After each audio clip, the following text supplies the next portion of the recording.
Okay, this video is called Cultural Orphans, and what is this about?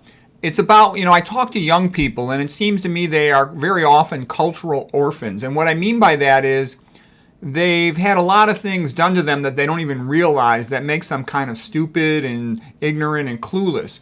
The majority of homes have divorced parents. 80% of divorces are filed by women. They get upset about some minor thing and they cause a divorce, break up their families.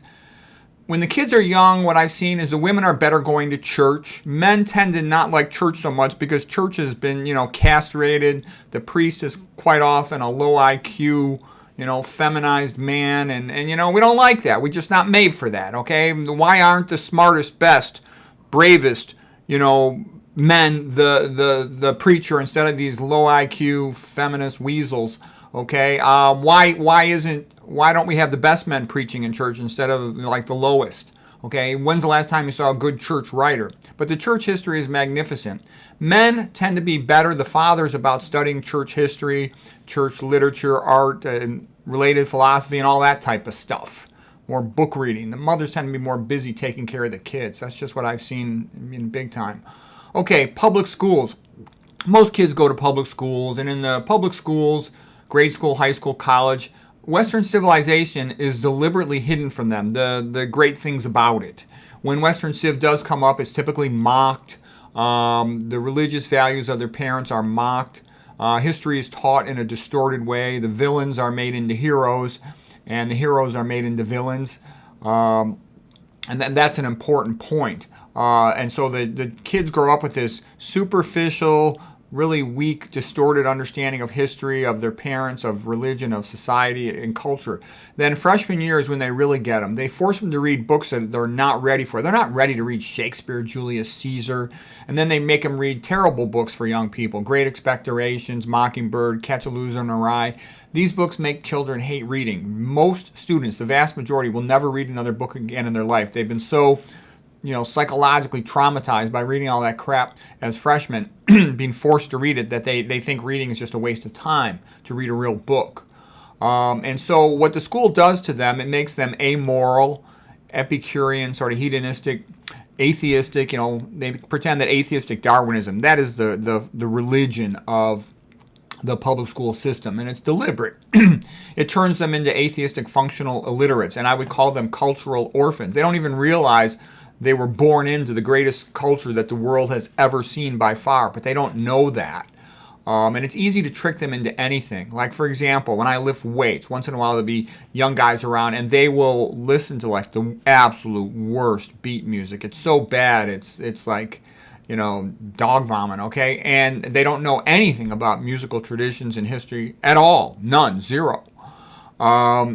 And so anyways, the big thing about it is the reason why they're trained this way in the public schools is to turn them into chumps. They're sort of, like I said, amoral, atheistic, illiterate chumps who can be tricked into anything. I've written books, to try to address these concerns. The sort of cultural, aesthetic Christianity, it's magnificent. I wrote Best Christian Art, all the best paintings, sculptures, literature, music, movies, etc., so people can get a sense of it. It's magnificent. There's nothing even 5% is good from other cultures. There just isn't, okay? All this multiculturalism is BS. Western civilization is far superior to all other cultures, and it's kind of obvious. Take a look around in Western civilization countries. People from all over the world wants to move there. In general, almost no one wants to move to non-Western civilizations. They're violent, there's no freedom, very little cultural creativity. You don't see much, okay? Look at these old Egyptian countries, the same hieroglyphics for thousands of years because, original creativity is not allowed. You do anything creative, original, you get your butt kicked in most other societies. Conformity is strictly enforced, okay? And so what I'm trying to show people is you have a cultural home in Western civilization. I also wrote the book Holy Grail of Wisdom Quotes, so you can see the wisdom of Western civilization there. Almost all the quotes come from Western civilization. I looked up the philosophers from other places, and I didn't find much. Okay, I found a few things here and there, but not much. The pocket change. Okay, rhyme, rhetoric, and logic. Getting into the literature and how one writes in a Western tradition. Also, at my YouTube channel, I got tons of lectures on art, literature, philosophy, and history, so people get a sense of what's out there, because most people, they really don't know. I have playlists on all these things, tons of book reviews, stuff on, like I said, art, literature, philosophy, history, etc. So I'm showing people they have a cultural home in Western civilization. You're not orphans. You're actually born into the greatest civilization that ever existed on the planet, and you should be proud of it. You should stand up for it. You should teach other people about it. Western civilization is superior in terms of freedom, in terms of individuality. Look at the holidays. Western civilization holiday is Christmas, okay? Christmas, you know, the Christmas lights light up the world. It's the most joyful holiday of the year. It takes, you know, the coldest, bleakest time of the year and turns it into the most joyful day of the year. That's what Western civilization does. Easter can be a very nice holiday. Thanksgiving is a nice holiday. And there's a, you know, if you want, there's even all the saints' feast days, all right? I remember going to some of that when I was a kid, and it was nice. There was a culture. There was a community, okay? Now there is none, you know.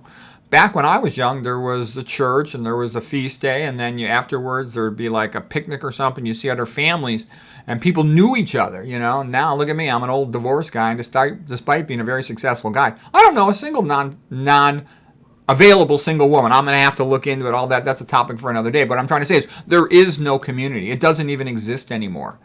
And those dating websites, they're a disaster. I've kind of looked at them. Gosh, I'm not eager for that. Okay, next thing.